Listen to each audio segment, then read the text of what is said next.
월요일 아시아 시황 전해드립니다.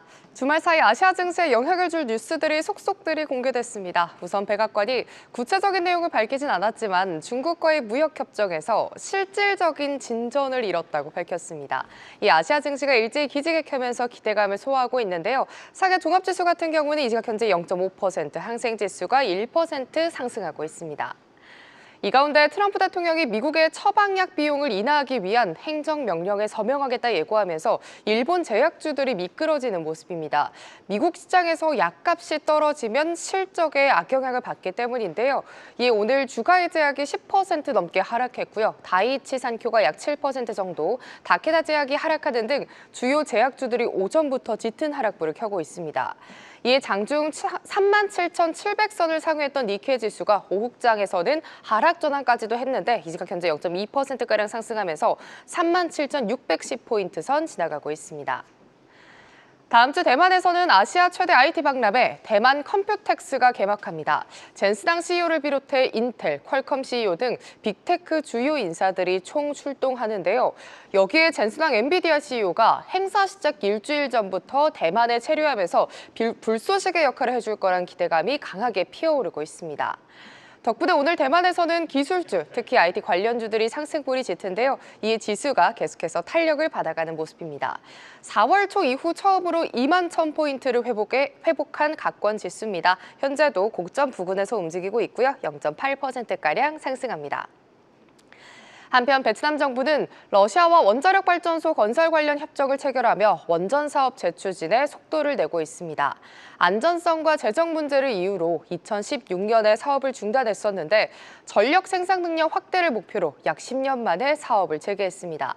이 소식에 힘입어 오늘 베트남 증시에서는 원전 관련주 중심으로 상승세를 보여주고 있고요. 오전에 지수가 살짝 출렁이긴 했지만 그래도 다시금 상승폭을 키워나가는 모습입니다.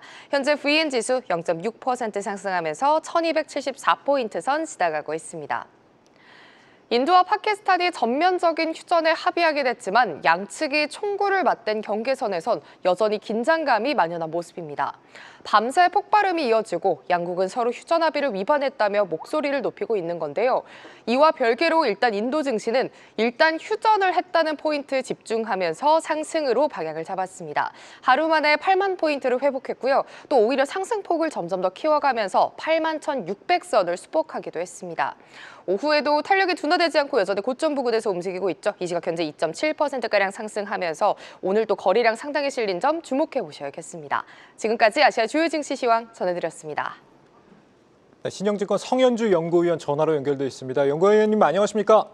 네, 안녕하십니까? 네, 이 미중 관세 협상 기대감인지 오늘 중화권 증시가 긍정적인 반응을 보이고 있는 것 같네요.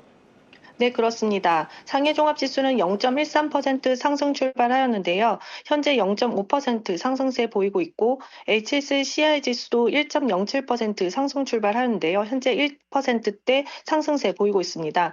미중 공동성명 발표가 예정된 상황에서 기술주 중심으로 중국 증시 상승세 보이고 있고 오늘 그 CLSA 증권사 보고서에서 화홍 반도체의 그 2분기 실적 가이던스 하향 조정에도 불구하고 목표가를 상향 조정하면서 반도체주도 반등을 시도하고 있는 상황입니다.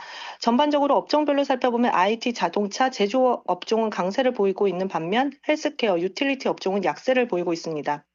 네, 이 대중관세가 이번에 획기적으로 낮아질 거라는 기대는 들지가 않는 상황인데 중국의 수출 성장은 앞으로 막히지 않을까요? 어떻게 보고 계세요? 네, 그나마 관세가 50% 이하로 낮아져야지 중국 경기 부양 정책 등 수출 방어가 가능할 것으로 예상됩니다. 4월 중국 제조업 PMI 지수에서도 보면 신수출 주문 지수가 전월 대비 4%포인트 큰 폭으로 하락을 했는데요. 즉 5월부터는 수출 물량 감소가 좀 예상되는 상황입니다. 중국 정부는 연초 관세 최대 50%일 경우에 이제 환율이라든지 재정 부양으로 일정 수준 경기 방어를 생각하고 있다는 점에서 향후에 미중 간의 그 협상을 지속적으로 좀 통해서 50% 이하로 좀 조정을 할 것으로 예상하고 있습니다.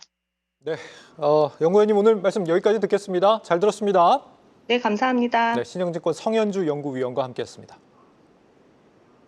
아시아 증시 주요 뉴스입니다. 세계 최대 배터리 기업인 중국 CATL이 홍콩 증시에 이달 20일에 상장하고 이를 통해 최소 40억 달러, 한화 약 5조 6천억 원 조달을 추진합니다. 이번 홍콩 상장으로 모집한 자금은 유럽 현지 투자에 사용될 계획입니다. 대만이 미국산 무기 구입을 위해 5년간 5천억 대만 달러, 한화 약 23조 규모의 특별 예산 편성을 검토하고 있습니다. 정부 관계자는 대만 국방 예산을 GDP 대비 3% 이상 증액하겠다는 목표 달성을 위해 관련 계획안을 이미 제출했다고 밝혔습니다. 인도 파키스탄 양국이 나흘간의 군사 공격 이후 휴전에 합의했다고 밝힌 지 몇 시간 만에 서로 휴전 협의를 위반했다고 비난했습니다. 휴전 합의 몇 시간 이후 인도령 카슈미르 주요 도시 주민을 포함해 현장에 있던 외신 기자들은 폭발음이 들렸다고 증언했습니다. 또한 베트남 총서기와 푸틴 대통령이 크렘린궁에서 회담을 갖고 베트남과 러시아가 포괄적 전략적 동반자 관계 발전에 대한 기쁨을 표했습니다. 양측은 모든 수준과 채널에서 교류를 확대하고 협력 강화와 투자 확대를 약속했습니다. 지금까지 아시아 주요 뉴스였습니다. 계속해서 다양한 경제 이슈를 알고 싶다면 구독과 좋아요, 알림 설정 부탁드립니다. AI 캐스터 권미정이었습니다.